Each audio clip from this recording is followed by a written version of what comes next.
Realize I had to do this now, because I gotta go golf. That's thus the stupid hat. I don't know why they don't have a full hat. They say, "Hey, you know what we should do to tell everyone that we're golfing? What should we do, Frank? We should cut out the top part of the hat, and you just have the brim." Oh, that's brilliant. And then you put Titleist.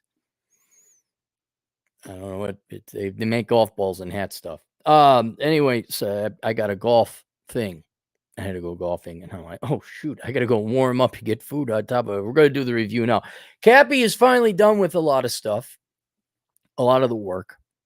And now I could do things I like. I can almost get to originals. 2022 is gonna be so much better than 2021. And that's nothing to do with the disease. But I wanted to do a couple reviews of some things I've watched and 2 anime stuff and some other stuff that I used to not work. And one of them was called One Punch Man. Because several months back, I said, hey, what do you guys recommend? Because I'm done with American media. I'm done with it. Tiger Tank, or what was it? The tiger guy, Tiger Park. Squid Game. Tinder swindler. Hey, all you normal people, go jump off a cliff. No, I mean it. I mean it with mattresses down below. But seriously, shut up. Don't give me your common, boring, conforming inferior crap that you guys digest with your inferior. I want something different. So everyone recommended a bunch of Asian movies as well as some anime. So this is One Punch Man, and that one come up before. I was like, all right, you'll love it, Cab. You like Saitama.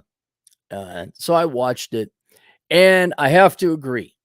Because here's the anime. I'm going to explain anime to you young kids so you don't waste your time.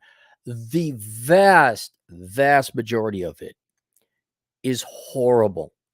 Even if you were to take in the translation direct, some is lost in translation when they dub it into English. But even if you read the original Japanese translation, it's horrible. It's just horrible. And I don't know why. Maybe it's a cultural difference. Maybe the Japanese like it. But a perfect example is to watch the movie Redline, where it adheres to the world of reality, except to the very end, where a spaceship explodes. They purposely explode the spaceship so they can win a race. And somehow they're out in outer space, and the explosion of this race ship doesn't kill the racers, but it projects their body through the finish line. By the way, spoiler alert, I just ruined Redline for you. And it was tragic because if you look at Redline, the animation was beautiful. The plot was pretty good. And then they just ruined it with impossible Japanese stuff, violating the laws of physics. Another one would be Space Dandy. First half is great until everyone started doing drugs at the production company. And it just got weird. And I'm like, yeah, maybe I should do some acids for this to make some sense. But kind of the same thing there. I am God. Are you God? It's like, oh, God, can you just stick with a plot? And that's why I like One Punch Man. Because One Punch Man, what it really is, it lampoons other variations or variants of Japanese anime, but it is really making fun of Dragon Ball Z, which deserves to be making fun of because admittedly, it was pioneering for its time. And the concept was really simple formula. We're just going to have super powerful beings beating the ever-living snot out of each other. And for young boys, that would be great. And it was early on enough that anime was not as common in Western markets as it is today. And so people are excited. It was different. It was new. It wasn't, oh gosh, you poor kids in the 90s. I think the only good cartoon back then was like Batman Beyond.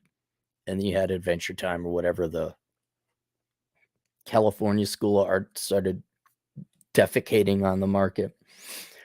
So I could see where it would be a try, because I was a younger man. I was a young adult at that time. But then I watched a couple videos, and I realized all it was them talking. All they were was talking. Smack talk, that's it. And the 2% would be the actual fight, where they actually got to it. And that's what One Punch Man did. Where there were power levels and this and that. And One Punch Man, he could just defeat the bad guy, the evil alien monster, with one punch.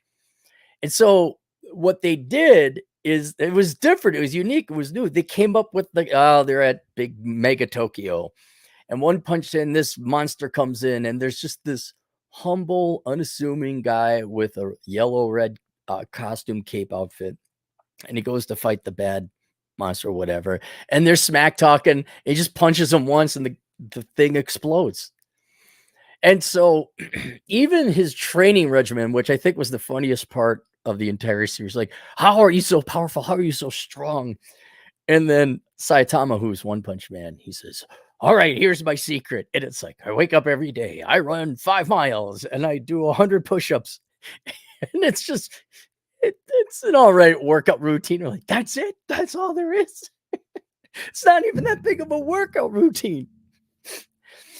And so they use Saitama, this incredibly godlike, powerful, unassuming, humble individual who just punches the monsters and blows them up as a vehicle to make fun of all the other anime. Now, there's a real plot involved too, of which I haven't fully finished it yet.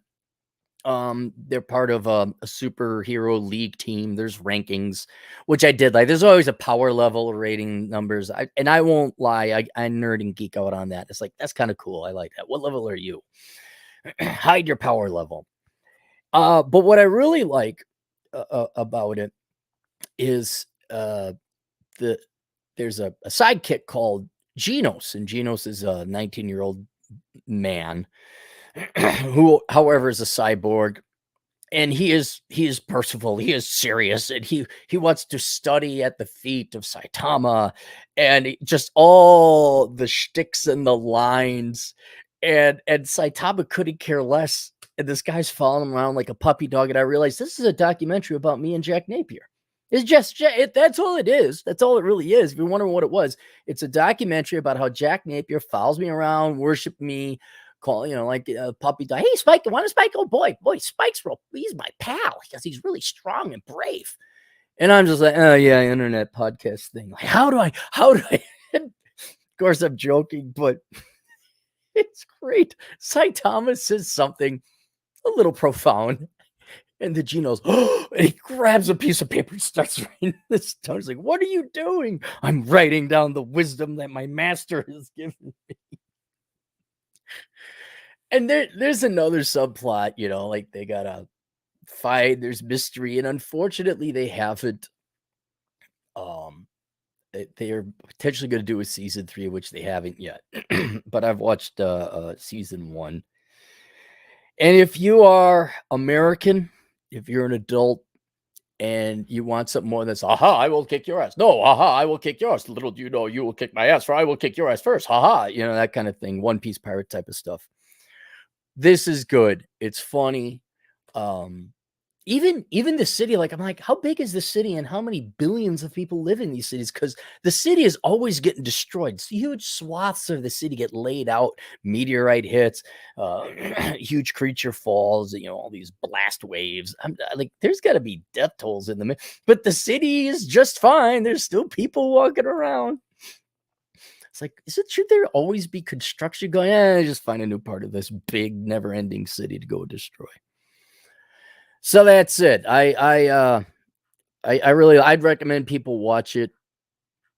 And there you go. All right, let's go super chats. Right, Hat and Clogs 4334, $2 Cappy, you boomer. I know why I never did 7 Falls. What's 7 Falls? What's 7 Falls? I never did. Did I do 7 Falls? I can't remember. We're caught up. There you guys go. All right. See. Oh wait. Future accountant, $10. I'm a proud supporter of BLM. Boomer Lives Matter. Thank you. Thank you for the donation. It'll go to my Metamucil fund. So, all right. See you guys later. Toodles.